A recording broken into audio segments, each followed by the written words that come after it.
All right, welcome to episode 4 of the Rivals-in-Law podcast. I am back. Last episode, Welcome back. we had Sam take over, and I think he did an excellent job. Mr. Radio voice over here, Yeah, picking up the appreciate slack. that. Picking up the Appreciate slack.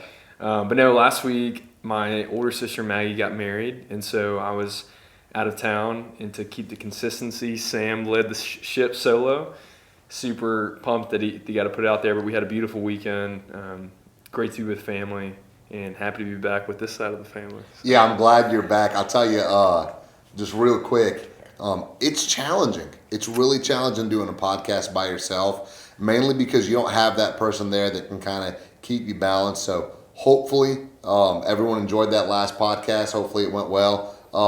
Hats off to this guy, too, though, for our first podcast, rocking it solo. I think he did a great job. Yeah, so appreciate that. Well, Daniel, where are we at with the QB carousel, right? So we know that there really hasn't been. We're at a place in the NFL right now where there's not a ton going on. It's kind of a week-by-week scenario, but there was some big news, so tell us about it.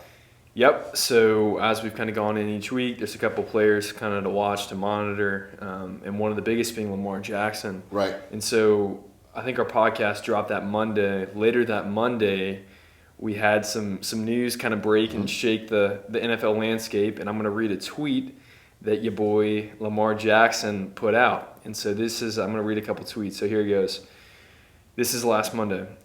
In regards to my future plans, as of March 2nd, I requested a trade from the Ravens organization for which the Ravens has not been interested in meeting my value. Any and everyone that's met me or been around me knows I love the game of football, and my dream is to help a team win the Super Bowl. Y'all are all great, but I had to make a business decision that was the best for my family and I. No matter how far I go, where my career takes me, I'll continue to be close to the fans of Baltimore Flock Nation and the entire state of Maryland. You'll see me again. Literally just drops this, Right. In the midst of all these like contract things, people think that he might get re-signed, and he basically saying, it's been great, Ravens, but you don't value me. Right. You don't value me. Sayonara. Here I go. Right. And it's kind of like proclaiming like he's already got something lined up, but since he's announced that, nothing's really come to fruition. Right. So just give us, what does this mean? What does this mean? Give us some details of like where is he at? He puts out this tweet that he's leaving, that they don't meet his values, but nothing has come to fruition of that statement. No team has signed him. Where's he at? Where's Lamar Jackson at right now? Well, first of all, I do want to throw this out there. I think it's pretty important. So the tweet is reflecting a request to be traded, which when you really look at it, there's no request to be traded. What he's telling them is he's not pleased and he wants to leave the Ravens. As far as his request to be traded, he's got a non-exclusive QB or non-exclusive franchise tag. Well, what that means is that if anybody matches the offer sheet the Ravens have for him, then they would have the rights to Lamar Jackson as a player. And so, to say that he's requesting a trade, I think what he's doing is just letting everyone know his displeasure. But I do want blew up a storm on the Twitterverse. He blew up that storm right as John Harbaugh was answering questions at the annual owners meeting. Really? Yeah. So there you are with the owners, the GMs, and head coaches, and boom, your franchise quarterback is requesting a trade. So your quarterback just tweeted that he wants to leave. What do you Right, say? and I haven't looked too much into it, but by all accounts, Harbaugh handled that like a pro, like you would imagine him handling that. But let's look into it a little bit more about what has transpired since Lamar Jackson has tweeted that. So first off, reportedly, Lamar Jackson doesn't want a fully guaranteed contract. That's kind of been the saying or the status of what's going on. Now what people are saying is he doesn't want a guaranteed quarterback. Now, I don't know where Lamar Jackson stands on this. I'm not saying that's what Lamar Jackson has said. That's just what I've read. But what he does want is he wants the fully guaranteed portion of his contract, right? So he wants that fully guaranteed portion to be more than Deshaun Watson's.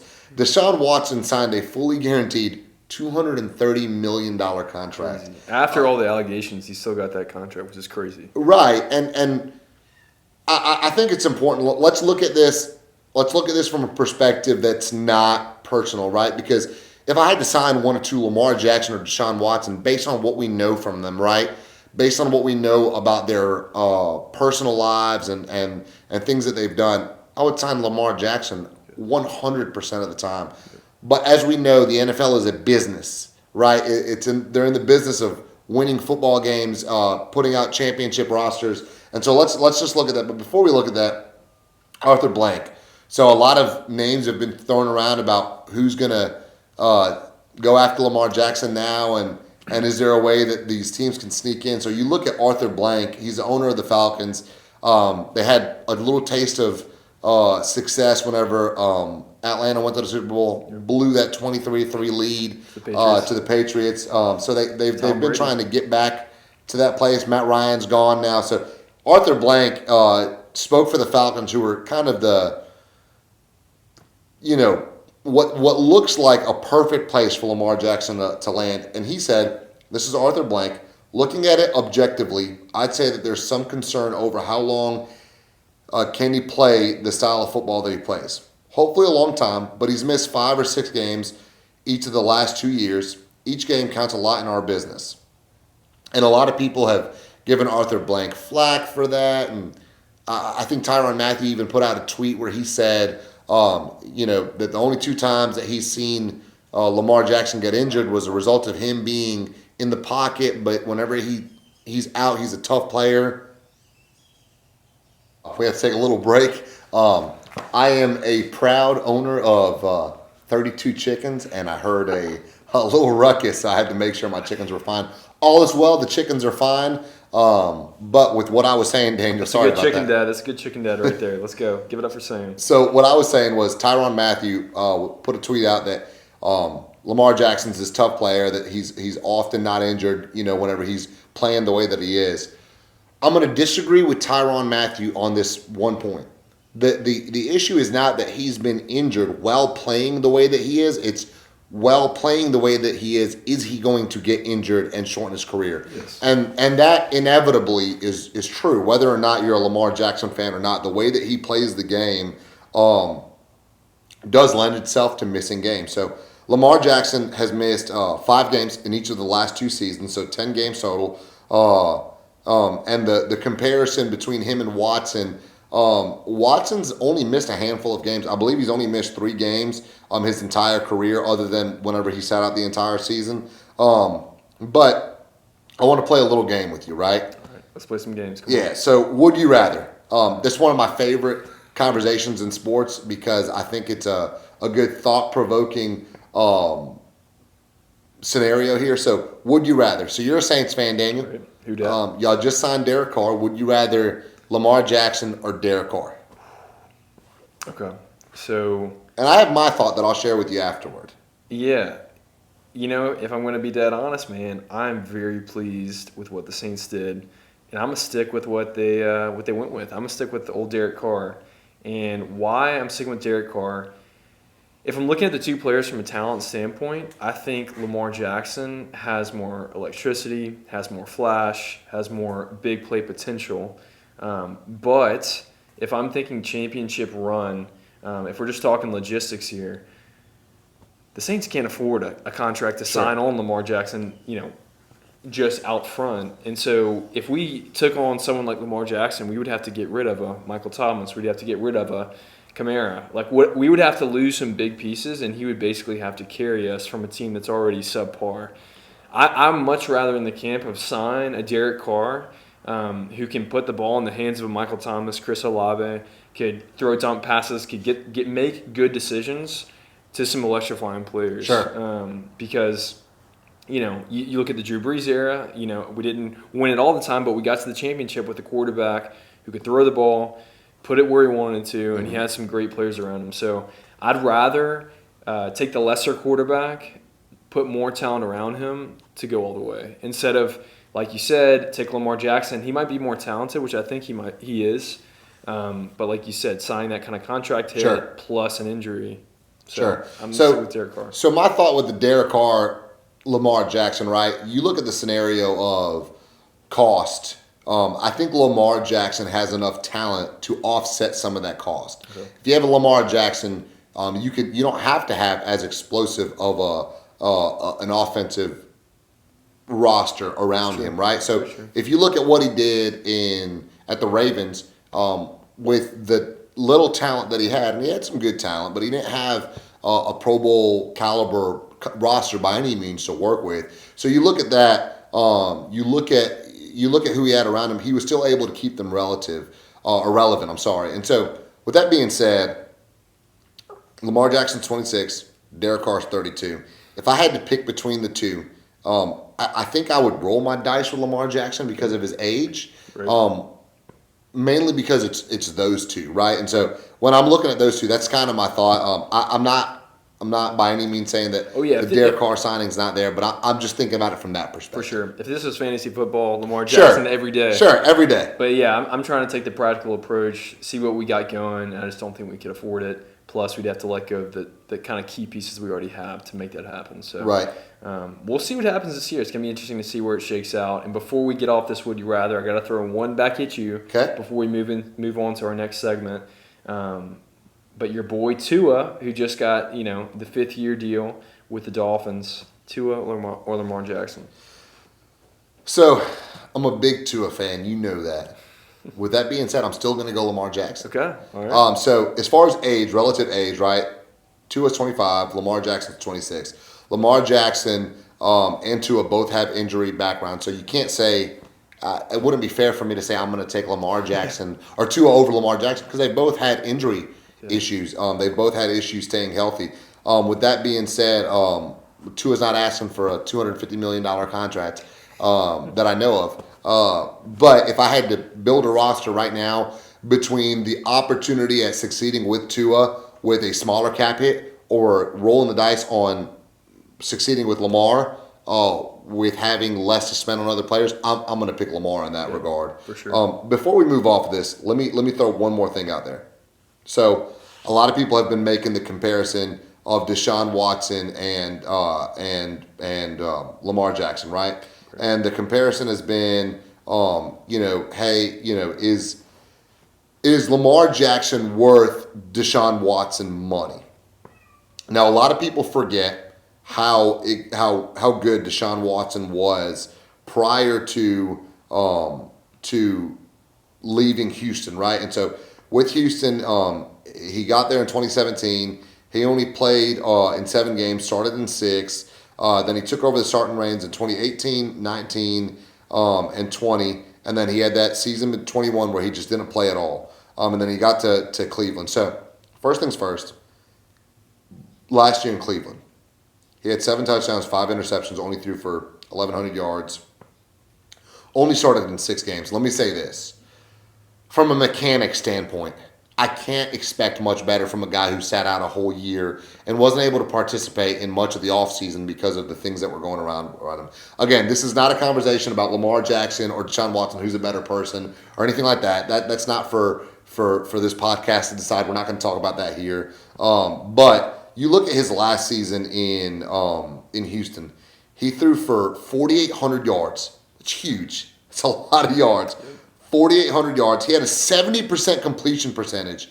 That is insane. Even whenever you talk about 2 guys that have been fans of really accurate quarterbacks in Drew Brees and Aaron Rodgers, a 70% for the entire year. And he didn't throw the ball just a little bit. I mean, he threw the ball 544 times. 33 touchdowns and 7 interceptions. So not a lot of interceptions, 2 touchdowns. And so he played really well. You look at the 2 comparison to each other, right? And so just in a per game place, right? You're looking at Deshaun Watson throwing the ball for 260 yards versus Lamar Jackson 174 yards. That's almost a 100-yard difference. That's not something to scoff at. That's a touchdown difference. That's going down the field, the length of the field in a difference.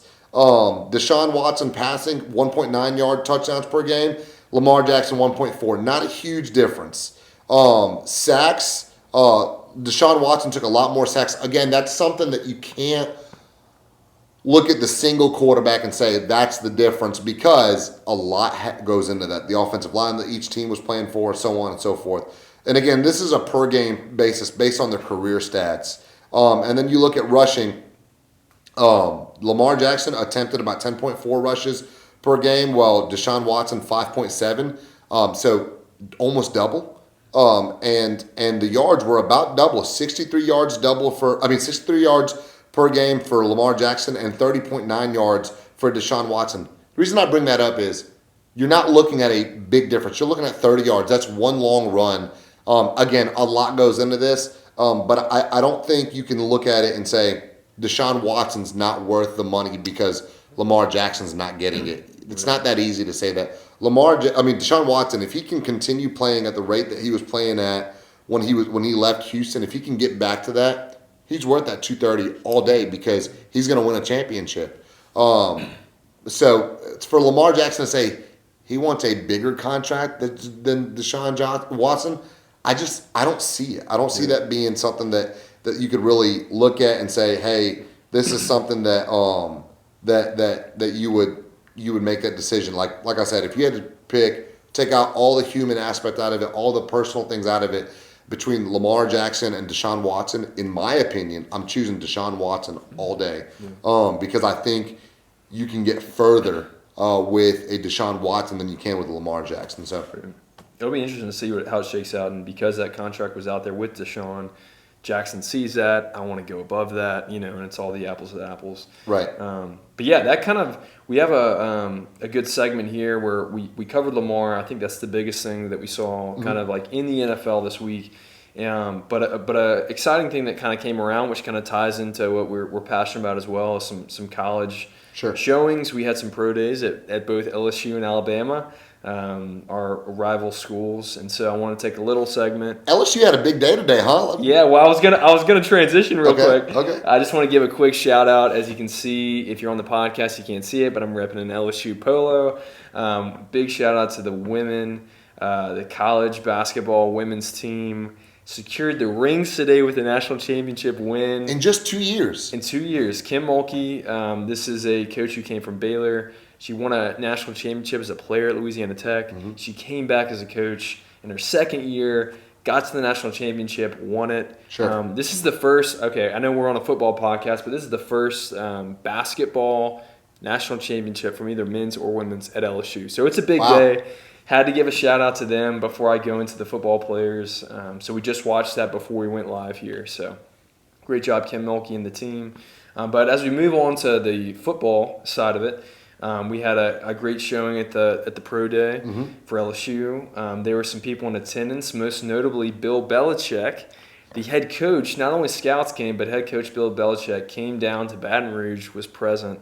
And just a little offside, this guy isn't going to be in the draft, but there was a picture on the LSU social media with Bill Belichick and Jaden Daniels standing together. They spoke, and he monitored him closely as Jaden Daniels was throwing balls to receivers. I saw a lot of tweets. He was throwing dimes. So it was cool to see that he got some recognition, some buzz while he was there. But let's move on to the players who were actually going to be in this draft. Most notably, everyone's asking about Mr. Kayshon Boutte. Who? Kayshon Boutte, baby. Boutte. But yeah, Sam says who because this man didn't even participate. No, he's fallen off. Dude, he has fallen off the cliff, man. You might have heard at the combine. Just disappointing numbers. I mean, I think it was like a 4.6 40-yard dash. It was slow. 4.6, like he was second lowest in vertical jump, like last in the broad jump of all receivers in the combine, which is just kind of crazy. Yeah, it's just been interesting. I mean, do you have any thoughts on him before I move on to anybody else? So, who was projected a top 15 pick before this last season? Right. So I think with Kayshon, the issue is how much stock was put into him to see him do well, and he's just not done that in any way. So as a Packers fan, we look a lot at the athleticism score, right? The relative athleticism score. He got a 60. That's 47th for the wide receiver combine rank. His unofficial times for the 40-yard dash was a 4.5. not very fast. Again, he had a really low vertical jump. So the issue with Butte is that he's showing a lot of signs that would say he's not going to be a very disciplined athlete. And the problem with that is that in the NFL, there's a lot less. When you're in college, you got guys, you got strength coaches, you have a lot of people that are pushing you throughout the year. In the NFL, a lot of it, and you see it now, where you have these guys that are going out and they're working out on their own during the offseason. Kayshawn's showing that might not be something that he finds very important, and so it's pretty disappointing because he switched from number 1, number 7. He was supposed to be a playmaker, this difference maker on offense. DJ Chark, Leonard Fournette, Tyrann Matthew, Patrick Peterson, Derek Stingley Jr. Just some guys that wore that number 7 that really showed out. Right, they were really really good football players, and then you have Kayshon Boutte. And so, I hope because I don't ever want to see a guy with that much talent just not show out. Right. So I hope he turns it around, but it's not looking good, and then he didn't participate in the pro day. Yeah, so that was a disappointment. I thought he'd show up and at least kind of improve those numbers, but it didn't happen. I don't know what's going on, honestly. But as we move on, a couple other big names. B.J. Ojulari, who I'm going to touch on later. He actually is limited with a little injury, but he still wanted to participate and actually performed very well. Got a lot of buzz from the pro day. Another guy, Jaquelin Roy. He's a projected third-round pick, defensive tackle, big boy. We're in a 5'1", which is moving. Yeah. He, I think, stacked against other D tackles that was in the top tier. So they say he improved his draft stock. But I want to touch on one guy specifically who they say completely showed out. This man was not invited to the combine. Mm-hmm. Wanted to come out and prove himself. Cornerback Jarek Bernard Converse. So this is a guy who wasn't invited, had a chip on his shoulder. He went out and ran 2 times, one unofficial 4.32, cool. But they recorded officially at 4.4, 40-yard dash. And so there's a tweet by that is smoking. Yeah, dude, smoking for cornerback. Yeah. And so there's a LSU analyst, Shea Dixon, that I want to give a shout out to. He gave a tweet. He said, "How would Jarek Bernard Converse's pro day numbers stack up against the cornerbacks at the combine, NFL combine?" So this is what he did. 40 for his vertical, 42-inch vertical. That'd be tied for first out of all cornerbacks in the combine. Shuttle 4.28. That'd be third. Bench 16 reps of 225. That'd be third.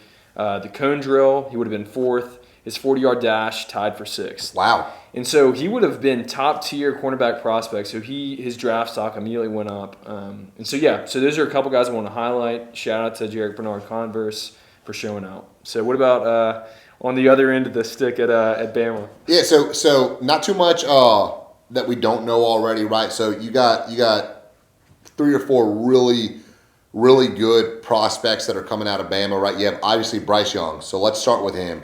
A lot of people have been just anticipating this pro day because he didn't participate in the combine. And so a lot of people are just, is his arm talent going to be there? Does his size really affect it?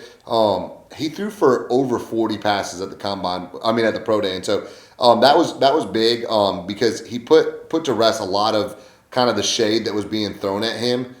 He did really good with a lot of accuracy, right? So a lot of the issues with Bryce Young was he going to be able to throw accurately deep down the field? And so he did. He was able to throw pretty accurately. He dropped about 5 or 6 throws in a bucket, is what one report said. And so that was good to see. And then of course his short to intermediate passing was off the charts as we expected based on what he did in the season. So remember last year's Alabama team. And we obviously we weren't doing a podcast then, so we haven't covered it. But was pretty underwhelming when it comes to the skill position players compared to Alabama teams from the past. So a lot of what you saw that was good was because Bryce Young was just such a dynamic quarterback. A lot of people believe he's the best quarterback to come through Bama in the last 15 years, for sure ever.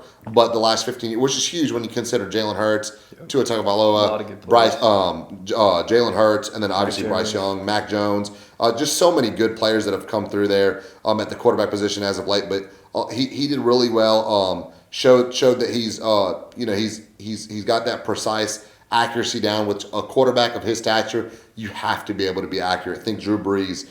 Think Russell Wilson whenever he was in his prime, before he was saying, let's ride Broncos Nation. And so before he was doing that and stretching on planes and whatnot. So real good to see Bryce showing out at that pro day. It's between him and C.J. Stroud. I think C.J. Stroud, from a physical standpoint, is a better prospect. He's bigger. But as far as their ability to throw the ball, their ability to their athletic ability, I think they're similar. I just think people are going to be more worried about Bryce's stature as far as physically than they are going to be C.J. Stroud. Jahmyr Gibbs, everyone who was in Crimson loved Jahmyr Gibbs for much of last year. Everyone who was not in Crimson hated Jahmyr Gibbs for much of last year. He looked awesome. Based on everything that I was able to see, everything that I was able to read about him, a lot of what they're projecting him to be is a catcher out of the backfield, right? And so they wanted to see. They knew physically he was quick. He had a really good 40 time. He had a really good shuttle time. But they wanted to see what he can do as far as out of the backfield. He ran really crisp routes out of the backfield. And then he had real soft hands. He caught everything that came his way. So a lot of people are projecting him to be a higher mid to high or mid to low first round pick. But fantasy, and we're not going to cover too much fantasy, but people are projecting him to be a heavy producer when it comes to fantasy. And so take that note down, Daniel, and whenever you're trying to figure out a way to beat me again, because I think Daniel's beat me every year in fantasy since we started playing together, just draft Jahmyr Gibbs, and based on what I could see, that's going to do it alone. Deion Branch, he did real good. He mostly just did field work, so he looked quick, twitchy, looked fluid. Eli Ricks, that's a name that LSU fans. I said Deion Branch, Brian Branch. I don't know why I said Deion Branch. Brian Branch. Cornerback Eli Ricks. He had a mixed day, right? So there's mixed results of whether he should have even declared for the draft. I think he needed a change of scenery again. And so when you look at his measurables, he was real fast. He did great on the 40-yard dash. He had a long frame, so that showed that it could be an asset. However, he struggled with just being fluid and moving around. So him and Jordan Battle really struggled with being stiff and showing that they need some more time to really improve their trade. But as far as an athletic standpoint, 40-yard dashes, cones, all that, both of them did real good. And so not much coming out. Most of the information for the draft was really centered around Bryce Young and how he was going to do. This is pretty cool. DJ Fluker, who he got drafted in 2013, I believe. He was an offensive tackle. He's trying to make a comeback into the league. Last he played was 2020, which he didn't play the whole year. He just played a little bit. But he came in weighing at 330 pounds, and he looked like an absolute tank. He was shredded. He looks really good. Someone's going to give him a chance. Someone's going to give him a chance. Someone's going to give him that veteran minimum to see how he can do. But he did. He looked really good. And so as far as the Alabama Pro Day, again, most of the buzz was around Bryce Young, but he threw well. He did pretty good. Love it. Let's go. So good pro days from both our schools. It's cool to see a little bit of the college kind of spiced in there with the NFL. We're excited again once that season comes. I will say this: spring training started up. Yep. I'm excited. I'm excited about college football season. We'll cover that a little bit more. We'll probably do a solo episode on kind of outlook for LSU Bama, throwing some spring football stuff. Maybe next episode. We'll see. Yeah, there's some big names going around. We'll see what's going to happen with Alabama and the QB competition. Obviously, LSU. I think LSU has more of a QB competition than people think because very much so. What was his name? Nesmeyer. He showed out in the SEC championship, and so I think there's a lot there. But yeah, I do think I'm excited for college football to get started. I'm excited to see what Bama's going to do, what LSU's going to do, and how that's going to affect the SEC. The Rowls in law, baby. All right, so right now we're going to do a little Saints spotlight as we close out, and so I'm going to take the Saints. He's going to take the Packers. So on the Saints side, just some general news. Not a ton happening. We did lose a defensive tackle, Kentavious Street, and he had about 3.5 sacks, and he's going to the Eagles. So in this little segment, I really want to kind of cover, Sam covered a little bit last time, but kind of like the biggest need. We lost this defensive tackle. And a little recap, I think our biggest need is a D-end, someone on the defensive line to kind of shore that up. This free agency, we lost Marcus Davenport. That's a big D-end loss. We just lost Street. And then Cam Jordan, the rock of our team, is on the last year of his contract. So I think that's definitely the biggest need that they need to hone into for this draft.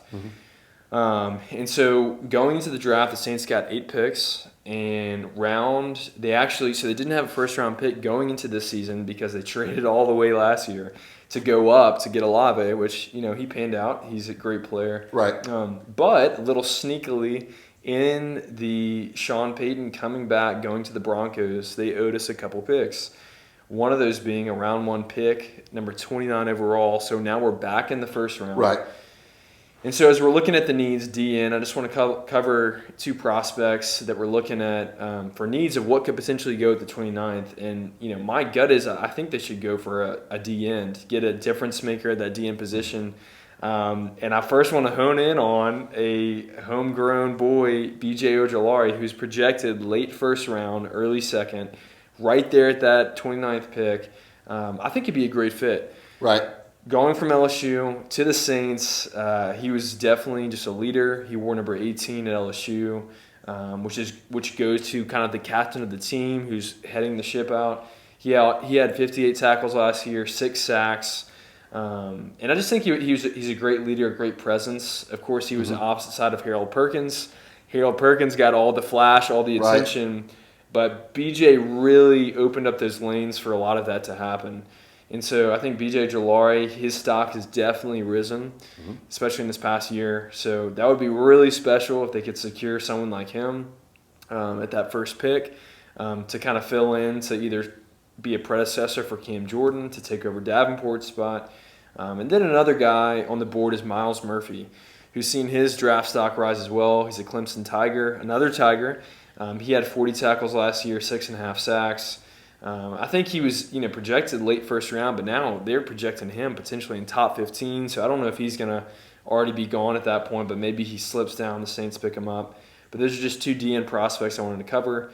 And then on the tail end, just one more little guy I want to throw in there. The Saints, they're also saying, I know we have great receivers right now at Michael Thomas, Chris Olave, but they always say, like, Michael Thomas has been on and off for the past 3 years. Right. If he goes down, who else is going to help Olave? There's one guy I want to mention who's going around projected at that second-round pick, number 40, a guy from Tennessee, Cedric Tillman. Not their top guy, but a guy who got hurt last year. His junior year, or the year before, he had 1,000 yards, 12 touchdowns. Last year, he had about 400 yards, 4 touchdowns before he got hurt, like the 5th game. So another big prospect that could be cool to kind of rope him in to shore up that wide receiver position. So that's a little Saints spotlight. Like I said, not too much going on the free agency side. Draft-wise, we're going to pick up more of these spotlights as we get closer to the draft. So what about the Packers, Sam? Yeah, so first thing is, let's just get this out of the way. There's nothing big that's happened with Aaron Rodgers. As a Packers fan, I'm pretty frustrated about this. Let's get this going. It's like ripping a Band-Aid off real slow. But now I think the talk is whether or not the Jets are trying to get some kind of protection that if Rodgers doesn't play more than 1 year, doesn't perform well for more than 1 year, then what can be done. And so we're not going to talk too much about Aaron Rodgers. I want to look at draft prospects. So last week we covered tight end out of Notre Dame, Michael Mayer, and Mayer, the kind of asset he can be to a Jordan Love. So I kind of want to go the other way with this, right? So Jalen Hyatt, so that's Cedric Tillman's partner in crime, right? So he surpassed him this year. Man, he was a stud. So as an Alabama fan, he had that big game against us, 200-plus yards passing and 5 touchdowns. Insane. Against Alabama. And say what you will about Alabama or any SEC team, but SEC football, especially SEC defense, is closest you're going to get to professional defense in college football. Big Ten fans, you can cry about it later. You can comment on our YouTube for all I care, because that's just going to help me. But the reality of the matter is, no other school in Big 12, you can't comment. We don't even want you to comment because your top two schools are coming over to the SEC. So we'll leave that there. But I hope we didn't lose any listeners. But Tennessee, right? So Jalen Hyatt. Last year for Tennessee, he had 67 receptions, 1,267 yards, and 15 touchdowns. He didn't have too much to do in the rushing category. He actually only attempted one rush. In his entire career, he's only attempted 3. He's not too much of a jet sweep guy, but I think he could be. So if you look at his combine scores, he ran a 4.4. Which is blazing. On his 10-yard split, he had a 1.5, and then his vertical was a 40-inch vertical. So he's super athletic. On the relative athletic score, he got 89.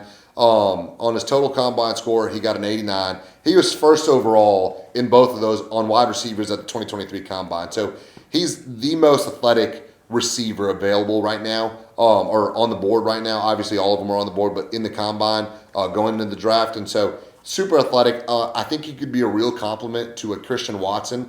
Christian Watson's more of your outside threat because of how tall he is. Super fast, kind of a blazer. He can set that post route. Jalen Hyatt, he's just like Jackson Njigba. Yeah. He's a slot receiver. So either one of those guys, I think Jalen Hyatt's just more athletic. He still has a lot to learn a long ways as far as growing's concerned.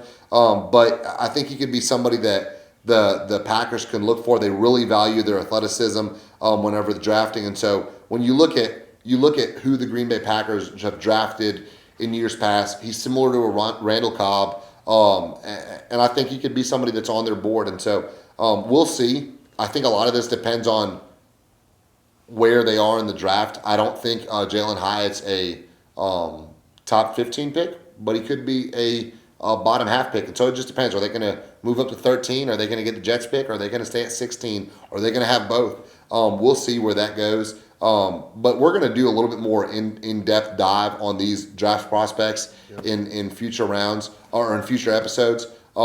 Maybe talk about, I think it'd be really fun, and we haven't talked about this, it's off the cuff, but I think it'd be really fun to kind of do a mock draft in one of these episodes and just kind of go through each team, their needs, and who we think they should go for. At least the first round. At least the first rounds, or at least our divisions, right? And kind of see, who the Buccaneers are going to pick, who are the Bears going to pick, how is that going to affect our teams? Right. I think that'd be a lot of fun, and we'll do some other different kind of episodes, but it's exciting. It's just we're in that place in the NFL where there seems to be a lot of tension and not a lot breaking loose. So we'll see where Lamar Jackson goes. We'll see what happens with this Aaron Rodgers trade. We'll see if anything spices up when we get closer to the draft. After the draft, we'll start talking about some college football. And so that's all I have, Danny. You got anything else? Yep. So we're beginning of April right now. The draft is April 27th. So like I said, we'll ramp that up as we get closer. Like we said, we had a pro day with the college. As it progresses, and if the NFL is still stagnant before then, we might cover some more spring ball. We might do a live episode at the draft. Yeah, we could. We'll do a live. We'll get people on. It's going to be exciting. We're really excited. We're laying the foundation as we build up towards this season, getting into the swing of it. So yeah, great episode. It's great to be back, Sam. Good to have you back. The podness in crime. Yeah, the podness in crime, as Grandma would say. Yeah, Grandma. But yeah, we're looking forward to it, and thank you again for tuning into episode 4 of the Rivals in Law podcast. Thank you. See you soon.